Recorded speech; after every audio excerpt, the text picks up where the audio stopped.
Hello everyone. आज की इस क्लास में स्वास्थ्य शिक्षा अधिकारी से संबंधित महत्वपूर्ण प्रश्नों को कराया जाएगा। ये क्लास आप सभी के लिए इम्पोर्टेंट रहने वाली है। आप सभी इस क्लास को, इस वीडियो को ज़्यादा से ज़्यादा लोगों के साथ शेयर ज़रूर कर दीजिए। एक इन्फॉर्मेशन है समाजशास्त्र से संबंधित सभी परीक्षाओं के लिए यहाँ पर प्रैक्टिस सेट एंड सोशियोलॉजी के नोट्स पीडीएफ फॉर्मेट में प्रोवाइड कराए जा रहे हैं। इससे संबंधित जानकारी के लिए यहाँ पर एक व्हाट्सएप नंबर दिया गया है। नंबर है 790 555 3851। इस व्हाट्सएप नंबर पर आप मैसेज करके इससे जुड़ी हुई जानकारी ले सकते हैं। स्वास्थ्य शिक्षा अधिकारी के नोट्स की बात की जाए, ये नोट्स आ चुके हैं। इसमें आपका पूरा सिलेबस कंप्लीट कराया गया है। ध्यान रखेंगे आप, ये आपका जो सिलेबस है, जो नोट्स आपको ये दिए जा रहे हैं, ये आपके नए पाठ्यक्रम को ध्यान में रखकर तैयार किए गए हैं। नए सिलेबस को ध्यान में रखकर ये नोट्स को तैयार किया गया है। स्वास्थ्य शिक्षा अधिकारी के प्रैक्टिस सेट भी आ चुके हैं। इसमें आपको टोटल 10 प्रैक्टिस सेट देखने को मिलेंगे और साथ ही इसके अलावा इस प्रैक्टिस सेट के साथ में आपको करंट अफेयर्स के नोट्स भी पीडीएफ फॉर्मेट में फ्री प्रोवाइड कराए जा रहे हैं। इसके अलावा इससे जुड़ी हुई कोई भी संबंधित जानकारी चाहते हैं तो ये यहाँ पर नीचे व्हाट्सएप नंबर देख रहे हैं, दिया गया है 790 555 3851। इस पर आप मैसेज करके पूरी जानकारी ले सकते हैं। देखिए, स्वास्थ्य शिक्षा अधिकारी से संबंधित जो आपका सिलेबस में सेकेंड पार्ट है सामाजिक विज्ञान का, उसमें आपके जो 8 सब्जेक्ट है, या आपको पता है सारे सब्जेक्ट्स आपको पढ़ने हैं। समाजशास्त्र से संबंधित क्लासेस हो चुकी हैं। अच्छा, एचईओ के नाम से आपका प्लेलिस्ट में फ़ोल्डर बना दिया गया है। उसमें सारी अभी तक जितनी भी क्लासेस एचईओ की ली गई हैं वो आपको वहाँ पर मिल जाएँगी। मंडे टू सैटरडे ये क्लास आपकी दोपहर 1 बजे रहती है। ठीक है? सारी क्लासेस आप वहाँ से प्लेलिस्ट चेक करिएगा, वहाँ पर आपको मिल जाएँगी। आप सारी क्लासेस एक जगह देख सकते हैं। अभी एंथ्रोपोलॉजी यानी कि मानव विज्ञान से संबंधित क्लासेस हो रही हैं।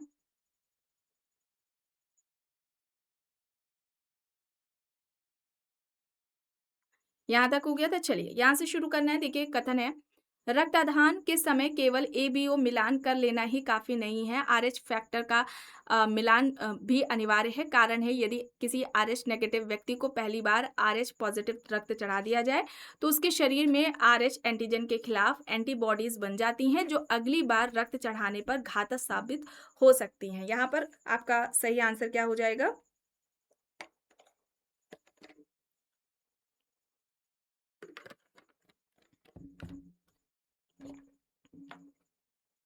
यहाँ पर आपका कथन और कारण दोनों ही सही है। कारण कथन की यहाँ पर सही व्याख्या हो जाएगी। ऑप्शन ए आपका यहाँ पर आंसर सही हो जाएगा।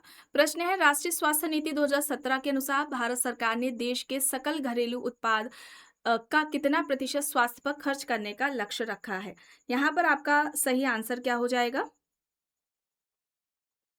भारत में बात की जाए तो अभी तक कितनी स्वास्थ्य नीतियाँ बनाई जा चुकी हैं? 3 स्वास्थ्य नीतियाँ बनाई जा चुकी हैं, ठीक है? अगर हम 3 स्वास्थ्य नीतियाँ बनाई जा चुकी हैं। पहली स्वास्थ्य नीति की बात करें, ठीक है? दूसरी और तीसरी की बात करें तो पहली आपकी आती है 1983 में, ठीक है? पहली जो राष्ट्रीय स्वास्थ्य नीति है 1983 की है। दूसरी आपकी आती है 2002 में और तीसरी आपकी आती है 2017 में, ठीक है? इसे आप याद रखेंगे। राष्ट्रीय स्वास्थ्य नीति, यहाँ पर कुछ फैक्ट्स बताए जा रहे हैं, इसे आप याद रखेंगे। राष्ट्रीय राष्ट्रीय स्वास्थ्य नीति 2017 की बात कर रहे हैं, जो अभी वर्तमान में कार्यरत है, ठीक है? इसके लक्ष्यों की अगर हम बात करें या हम मुख्य लक्ष्य की बात करें तो सबसे पहला आप याद रखेंगे जीवन प्रत्याशा, ठीक है? सबसे पहला आपको क्या याद रखना है? जीवन प्रत्याशा। तो जन्म के समय जो जीवन प्रत्याशा थी, यानी कि जो 67.5 ये वर्ष जो बताई गई थी, इसको बढ़ा करके कितना करना है? 70 वर्ष करना है, ठीक है? 70 वर्ष बढ़ाना है, ठीक है? ये एक लक्ष्य है, ठीक है? दूसरे की अगर हम बात करते हैं, स्वास्थ्य बजट, ठीक है? स्वास्थ्य पर कितना खर्च करना है? तो इसकी बात करें तो इसको 2.5% तक करना है, ठीक है? तीसरे की अगर हम बात करते हैं, जो आपका कह सकते हैं आईएमआर है, ठीक है? आईएमआर और प्लस एमएमआर, ठीक है? शिशु मृत्यु दर और मातृ मृत्यु दर, इन दोनों की अगर हम बात करें तो सबसे पहले अगर हम आईएमआर की बात कर लेते हैं, यानी कि जो आपका शिशु मृत्यु दर है, इसको प्रति प्रति 1000 पर 28 करना है, ठीक है? ये आप याद रखेंगे। और एमएमआर की अगर हम बात करें, मातृ मृत्यु दर की अगर हम बात करते हैं, तो इसमें प्रति लाख, ठीक है? प्रति 1 लाख जीवित जन्म पर 100 से नीचे लाना है, ये आप याद रखेंगे, ठीक है? ये एक लक्ष्य है। एक और याद रखिए टोटल फर्टिलिटी रेट टीएफआर, ठीक है? टोटल जो फर्टिलिटी रेट है उसको 2.1 करना है, ठीक है? 2.1 करना है ताकि क्या हो आपकी हो सके जनसंख्या स्थिर हो सके, ठीक है? इसे आप याद रखेंगे। ये कुछ इंपॉर्टेंट फैक्ट्स थे जो आपको यहाँ पर बताए गए हैं, ठीक है? यहाँ पर आपका क्या होगा 2.5 होगा, यही बजट के बारे में बात हो रही, कितना खर्च करना है ये आपको यहाँ पर देखिए बताया गया है सेकंड नंबर पर। चलिए आगे देख लेते हैं। निम्नलिखित में से कौन-सा रोग प्रोटोज़ोआ के कारण होता है और सैंड फ्लाई मक्खी के ज़रिए फैलता है? कालाज़ार, डेंगू, चिकन पॉक्स, फाइलेरिया यहाँ पर दिया गया है।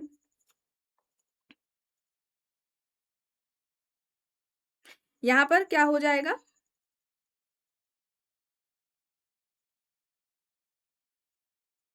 यहाँ पर आपका जो राइट आंसर हो जाएगा वो हो जाएगा आपका कालाज़ार, ठीक है? कालाज़ार हो जाएगा। ऑप्शन ए यहाँ पर आपका राइट आंसर हो जाएगा। प्रोटोज़ोआ का नाम क्या है? ठीक है? किस प्रोटोज़ोआ से होता है? तो याद रखेंगे लीशमैनिया, ठीक है? Leishmania donovani, Leishmania donovani protozoa से होता है, ठीक है? इसका जो वाहक होता है वो बालू मक्खी होता है, ठीक है? उत्तर प्रदेश के कुछ पूर्वी ज़िलों में इसका प्रभाव भी देखा गया है, ठीक है? कुछ प्रभावित अगर हम राज्य की बात करें तो जैसे बिहार आपका हो जाएगा, ठीक है?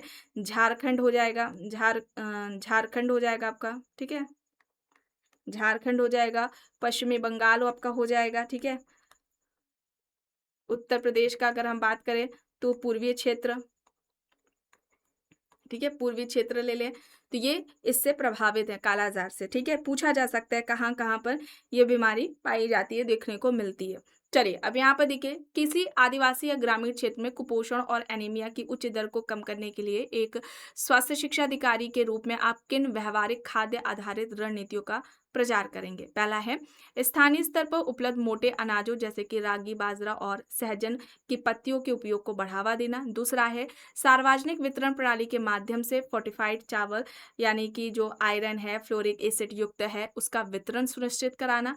तीसरा है, केवल महंगे और विदेशी डिब्बाबंद सप्लीमेंट्स खाने की सलाह देना। यहाँ पर आपका सही क्या हो जाएगा?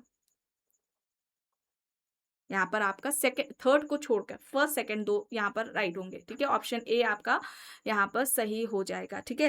विकल्प ए यहाँ पर आपका राइट आंसर हो जाएगा। चलिए आगे यहाँ पर देख लेते हैं, मानव आनुवंशिकी में म्यूटेशन से क्या तात्पर्य है जो एक नए रोगों या लक्षणों को जन्म देता है? विकल्प ए क्या कह रहा है? किसी व्यक्ति के खान-पान में अचानक बदलाव आना। दूसरा है ऑप्शन बी, किसी जीव के डीएनए अनुक्रम में होने वाला अचानक और स्थायी परिवर्तन। ऑप्शन सी है एक शहर से दूसरे शहर जाना। ऑप्शन डी है उम्र का बढ़ना। यहाँ पर आपका क्या हो जाएगा? मानव आनुवंशिकी में म्यूटेशन से क्या तात्पर्य है जो नए रोगों या लक्षणों को जन्म देता है? किसी जीव के डीएनए अनुक्रम में होने वाला अचानक और स्थायी परिवर्तन। ऑप्शन बी यहाँ पर आपका सही आंसर होगा। कथन देखिए क्या कह रहा है, आशा कार्यकर्ता जन स्वास्थ्य प्रणाली और ग्रामीण समुदाय के बीच की सबसे मजबूत कड़ी है। कारण है, आशा कार्यकर्ता उसी गांव की स्थानीय महिला होती है जिससे ग्रामीण महिलाएं अपनी स्वास्थ्य समस्याओं पर बिना किसी झिझक के बात कर पाती हैं। यहाँ पर आपका कथन और कारण दोनों ही सही हो। कारण कथन की यहाँ पर सही व्याख्या है। ऑप्शन ए आपका यहाँ पर सही आंसर हो जाएगा। एड्स संचारी रोग का कारण बनने वाला एचआईवी वायरस किस प्रकार का वायरस है? किस प्रकार का है? रोटा वायरस है, आरएनए जेनेटिक मटीरियल युक्त, ठीक है? यहाँ पर रोटा वायरस होगा। Option B sorry retrovirus होगा, रेट्रो वायरस। ऑप्शन बी यहाँ पर आपका राइट आंसर हो जाएगा, ठीक है? चलिए अब यहाँ पर देख लेते हैं, जन स्वास्थ्य में क्वारंटाइन और आइसोलेशन में क्या अंतर होता है? ऑप्शन देखिए, विकल्प ए है दोनों शब्द पूरी तरह समान हैं। दूसरा है, क्वारंटाइन उन लोगों को किया जाता है जो बीमार नहीं है पर संक्रमित व्यक्ति के संपर्क में आए हैं, जबकि आइसोलेशन केवल पुष्टि किए गए बीमार मरीजों का किया जाता है ताकि संक्रमण ना फैले। तीसरा विकल्प क्या कह रहा है? क्वारंटाइन केवल अस्पतालों में होता है। और चौथा है, आइसोलेशन केवल आनुवांशिक रोगों का होता है। अंतर पूछा जा रहा है, तो देखिए सी और डी दोनों के अंतर की बात नहीं हो रही है, केवल एक-एक। सी में क्वारंटाइन बोला गया है, डी में आइसोलेशन है। ए, बी में से देखकर बताएँ सही क्या होगा? क्वारंटाइन उन लोगों का किया जाता है जो बीमार नहीं हैं, पर संक्रमित व्यक्ति के संपर्क में आए हैं, जबकि आइसोलेशन केवल पुष्टि किए गए बीमार मरीजों का किया जाता है ताकि संक्रमण आगे ना फैले। ऑप्शन बी यहाँ पर आपका सही होगा। चलिए, अब यहाँ पे देखिए मानव विज्ञान के अनुसार शहरीकरण के कारण उत्पन्न होने वाली निम्नलिखित में से कौन सी समस्याएं जन स्वास्थ्य को नकारात्मक रूप से प्रभावित करती हैं? पहला है कंक्रीट के जंगलों के कारण अर्बन हीट आइलैंड बनना और वायु प्रदूषण से दमा का बढ़ना। दूसरा है शारीरिक निष्क्रियता के कारण टाइप 2 मधुमेह का महामारी का रूप लेना। तीसरा है स्वच्छ पेयजल की प्रचुरता के कारण सांक्रामक रोगों का पूरी तरह समाप्त हो जाना। यहाँ पर आपका सही आंसर क्या हो जाएगा?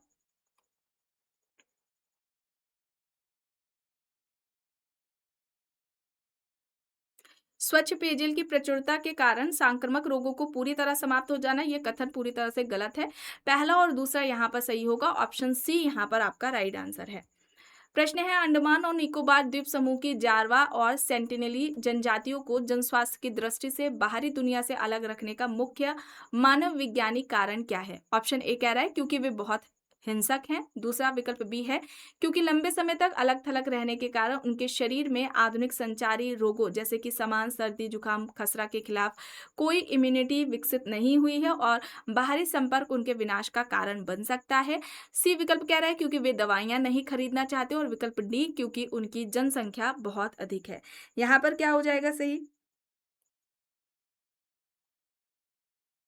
यहाँ पर जो सही होगा क्योंकि लंबे समय तक अलग-थलग रहने के कारण उनके शरीर में आधुनिक संचारीय रोगों यानी कि जैसे जो सामान्य सर्दी, जुकाम, खसरा वगैरह है, इसके खिलाफ कोई इम्यूनिटी विकसित नहीं हुई है और उनके बाहरी संपर्क से के विनाश का उनका मतलब कि बाहरी लोगों से संपर्क होगा, तो उनके विनाश का ये कारण बन सकता है। बी यहाँ पर आपका सही आंसर हो जाएगा।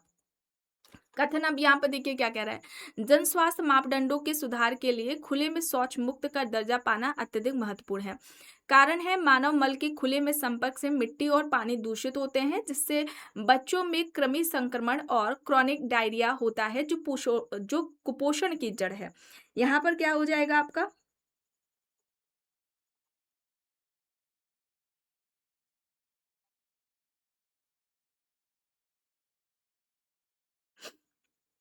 यहाँ पर आपका राइट आंसर क्या हो जाएगा? ऑप्शन ए कथन और कारण दोनों ही सही है। कारण कथन की यहाँ पर सही व्याख्या है। चलिए अब यहाँ पर देख लेते हैं। पेलाग्रा रोग किस विटामिन की कमी के कारण होता है जो अक्सर उन ग्रामीण क्षेत्रों में देखा जाता है जहाँ मुख्य आहार केवल मक्का होता है? बताएं यहाँ पर सही क्या होगा? विटामिन सी है, विटामिन बी 3 है, विटामिन डी है, विटामिन के यहाँ पर दिया गया है।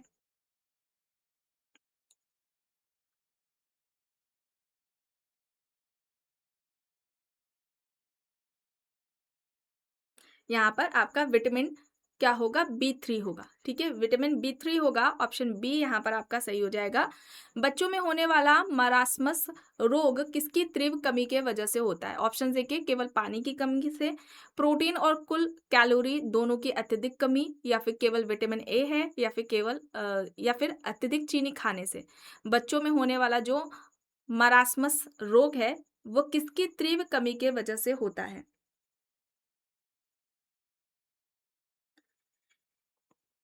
यहाँ पर क्या हो जाएगा? प्रोटीन और कैलोरी। ठीक है, प्रोटीन और कैलोरी की कमी की वजह से होता है। बी यहाँ पर राइट आंसर हो जाएगा। और सामान्यतः यह 1 वर्ष से जो कम शिशु हैं उनको होता है। ठीक है, बी यहाँ पर आपका सही हो जाएगा। बच्चा पूरी तरह सूखकर हड्डियों का ढांचा बन जाता है। प्रोटीन की कमी के जो केवल अगर यहाँ पर देखिए प्रोटीन और कैलोरी दोनों है, अगर केवल प्रोटीन की कमी से रोग की बात की जाए तो सॉरी एक सेकेंड, इसको लिख लेते हैं। क्वाय श्योरकर। ठीक है, ये होता है। ये इसमें केवल प्रोटीन है। ठीक है, प्रोटीन की कमी की वजह से ये होता है। और यहाँ पर जो मरासमस की बात हो रही है इसमें प्रोटीन और आपकी कैलोरी, ठीक है, कैलोरी दोनों की कमी की वजह से ये हो रहा है। इसे आप याद रखेंगे। ठीक है, चलिए आगे देख लेते हैं। राष्ट्रीय क्षय रोग उन्मूलन कार्यक्रम के तहत शुरू की गई निक्षय पोषण योजना की क्या विशेषताएं हैं? 3 यहाँ पर दिया गया है। पहला है, इसके तहत टीबी के प्रत्येक अधिसूचित मरीज को इलाज के दौरान पोषण के लिए 500 प्रति माह की वित्तीय सहायता दी जाती है। दूसरा है, यह राशि सीधे मरीज के बैंक खाते में ट्रांसफर की जाती है। तीसरा है, यह योजना केवल अमीर वर्ग के लोगों के लिए है। तो देखिए यहाँ पर क्या आपका होगा, तीसरा जो विकल्प है केवल अमीर वर्ग के लोगों के लिए, गलत है। पहला और दूसरा यहाँ पर सही होगा। ऑप्शन ए आपका यहाँ पर राइट आंसर हो जाएगा। ठीक है, चलिए आगे देख लेते हैं। चिकित्सीय मानव विज्ञान में चिकित्सीय बहुलवाद से क्या तात्पर्य है? विकल्प ए क्या कह रहा है, यह अस्पताल में बहुत सारे डॉक्टरों का एक अस्पताल में बहुत सारे डॉक्टरों का होना। विकल्प बी है, एक ही अस्पताल में एक से अधिक चिकित्सीय प्रणालियों यानी कि जैसे एलोपैथी, आयुर्वेद, पारंपरिक हीलिंग का सहअस्तित्व होना और लोगों द्वारा अपनी सुविधा अनुसार उनका उपयोग करना। तीसरा है ऑप्शन सी, केवल विदेशी दवाओं का उपयोग करना। ऑप्शन डी, चिकित्सा में केवल चिकित्सा के क्षेत्र में केवल अमीर लोगों का वर्चस्व होना। तो यहाँ पर अगर हम बात करें तो यहाँ पर आपका क्या हो जाएगा, यहाँ पर आपका जो आंसर होगा वो क्या होगा, ऑप्शन बी। ये प्रश्न इससे पहले शायद सोशियोलॉजी वाली जो क्लास हुई थी उसमें कराया गया था। एक ही समाज में एक से अधिक चिकित्सीय प्रणाली जैसे एलोपैथी, आयुर्वेद, पारंपरिक हीलिंग का व्यवस्थित होना, लोगों द्वारा अपनी सुविधा अनुसार उनका उपयोग करना। बी यहाँ पर आपका सही हो जाएगा। कथन क्या कह रहा है, आप देखिए यहाँ पर, जन स्वास्थ्य कार्यक्रमों के तहत दिए जाने वाले पोषण संबंधित संदेशों को स्थानीय खाद्य संस्कृति के अनुरूप ढालना अनिवार्य है। कारण है, भोजन केवल जैविक पोषण का साधन नहीं है, बल्कि यह गहरा सांस्कृतिक प्रतीक, वर्जनाओं और धार्मिक मान्यताओं से जुड़ा होता है। यहाँ पर क्या हो जाएगा,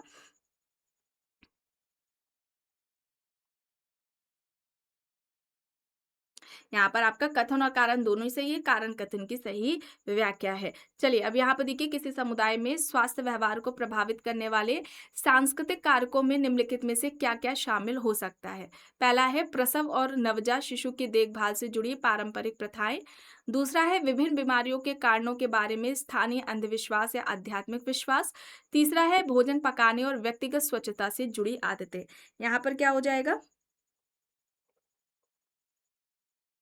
यहाँ पर ये तीनों ही हो जाएंगे। फर्स्ट, सेकंड एंड थर्ड होगा। ऑप्शन सी यहाँ पर आपका राइट आंसर हो जाएगा। मानव विज्ञानी डब्ल्यूएचआर रिवर्स को किस क्षेत्र में उनके अग्रणी योगदान के लिए जाना जाता है? अनुवांशिकीय कोडिंग, आदिम समाजों में चिकित्सा और चिकित्सा प्रणालियों का व्यवस्थित मानव विज्ञानी अध्ययन, या फिर शहरीय मलिन बस्तियों का सर्वेक्षण, या फिर रक्त समूहों का वर्गीकरण। रिवर्स का किस क्षेत्र में उनके योगदान के लिए जाना जाता है? तो आदिम समाजों में चिकित्सा और चिकित्सा प्रणालियों का व्यवस्थित मानव विज्ञानी अध्ययन। बी यहाँ पर आपका सही आंसर हो जाएगा। प्रश्न है, जब स्वास्थ्य कार्यकर्ता किसी आदिवासी समुदाय को अपनी पारंपरिक जड़ी बूटियों को पूरी तरह छोड़ने के लिए मजबूर करते हैं, तो इसके परिणाम स्वरूप पैदा होने वाले सांस्कृतिक अलगाव और तनाव को क्या कहा जाता है? ऑप्शन देख लीजिए, सांस्कृतिक आघात, सांस्कृतिक सापेक्षवाद, अनुवांशिक अनुकूलन, सामाजिक समावेशन। यहाँ पर आपका विकल्प दिया गया है। जब स्वास्थ्य कार्यकर्ता किसी आदिवासी समुदाय को अपनी पारंपरिक जड़ी बूटियों को पूरी तरह छोड़ने के लिए मजबूर करते हैं, तो इसके परिणाम स्वरूप जो सांस्कृतिक अलगाव और तनाव जन्म लेता है, उसको हम क्या कहते हैं? सांस्कृतिक आघात कहते हैं। ऑप्शन ए आपका यहाँ पर सही आंसर हो जाएगा। चलिए अब यहाँ पर देखिए, प्रश्न है, भारतीय जनजातियों को उनकी भौगोलिक अवस्थिति के आधार पर वर्गीकृत करने वाले प्रमुख मानव वैज्ञानिक कौन हैं, जिन्होंने मध्य भारत, पूर्वोत्तर और दक्षिण भारत जैसे 3 बड़े क्षेत्रों में उन्हें विभाजित किया? ऑप्शंस में दिए गए हैं, डॉक्टर बी.एस. गुहा और D N. Majumdar, Karl Marx, C E A. Winslow, Robert Koch यहाँ पर दिया गया है। तो यहाँ पर आपका सही क्या हो जाएगा? यहाँ पर आपका बी.एस. गुहा और डी.एन. मजूमदार हो जाएगा। ठीक है, बी.एस. गुहा की अगर हम बात करें, ठीक है, बी.एस. गुहा की अगर हम बात करें तो भारत की मूल प्रजाति इन्होंने किसे बताया था? भारत की मूल प्रजाति इन्होंने किसे बताया था? निग्रिटो को। ठीक है, निग्रिटो को बताया था। और वहीं पर दूसरी ओर अगर हम मजूमदार की बात करते हैं तो इन्होंने भारत की मूल प्रजाति किसे बताया था? प्रोटो ऑस्ट्रेलाइड को। प्रोटो ऑस्ट्रेलाइड, ठीक है, इसे बताए थे। एग्जाम में इस तरह से प्रश्न पूछा जाता है, आपने सोशियोलॉजी में पढ़ा है। ठीक है, चलिए आगे यहाँ पर देखिए, शहरी और ग्रामीण जनसंख्या के बीच जनसांख्यिकीय लाभांश और स्वास्थ्य के संदर्भ में कौन से अंतर स्पष्ट दिखाई देते हैं? पहला विकल्प है शहरी क्षेत्रों में संस्थागत प्रसव की दर ग्रामीण क्षेत्रों की तुलना में आमतौर पर अधिक होती है। दूसरा है ग्रामीण क्षेत्रों में संयुक्त परिवार प्रणाली के कारण बुजुर्गों को भावनात्मक सुरक्षा अधिक मिलती है, जिससे वह अकेलापन जनित अवसाद कम होता है। ठीक है, जिनसे वहाँ अकेलापन जनित अवसाद कम होता है। तीसरा है ग्रामीण क्षेत्रों में प्रदूषण जनित सांस की बीमारियां जैसे कि दमा शहरों की तुलना में बहुत अधिक तीव्र होती है। क्या हो जाएगा यहाँ पर?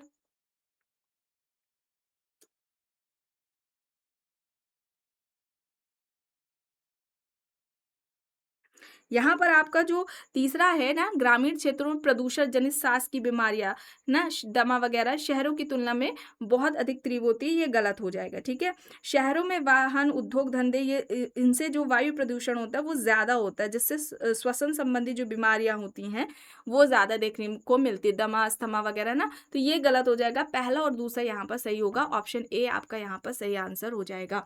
कथन यहाँ पर क्या कह रहा है? भारत सरकार ने देश के आकांक्षी जिलों में शामिल जनजातीय ब्लॉकों के लिए विशेष ट्राइबल सब प्लान के तहत स्वास्थ्य बजट आवंटित किया है। कारण है जनजातीय क्षेत्रों की भौगोलिक विषमता के कारण वहां सामान्य स्वास्थ्य मॉडल प्रभावी रूप से काम नहीं कर पाते हैं और प्रति व्यक्ति स्वास्थ्य लागत यहाँ पर बढ़ जाती है। क्या हो जाएगा यहाँ पर?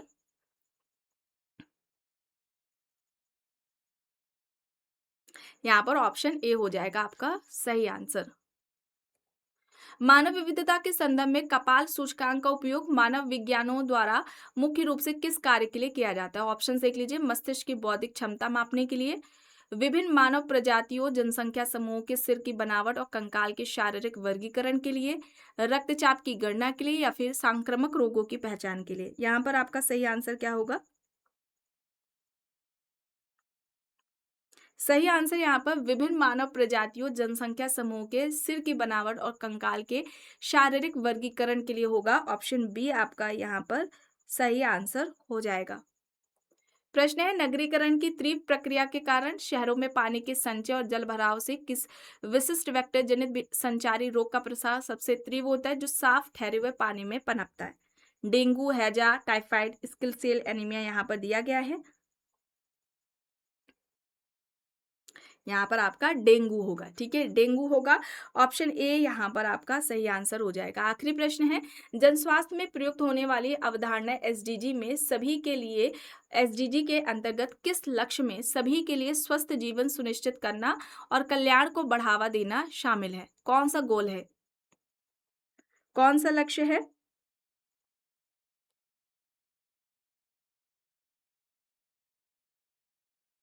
यहाँ पर आपका गोल 3 है। ठीक है, सस्टेनेबल डेवलपमेंट गोल 3 है ना, लक्ष्य 3 है, ऑप्शन सी यहाँ पर आपका राइट आंसर हो जाएगा।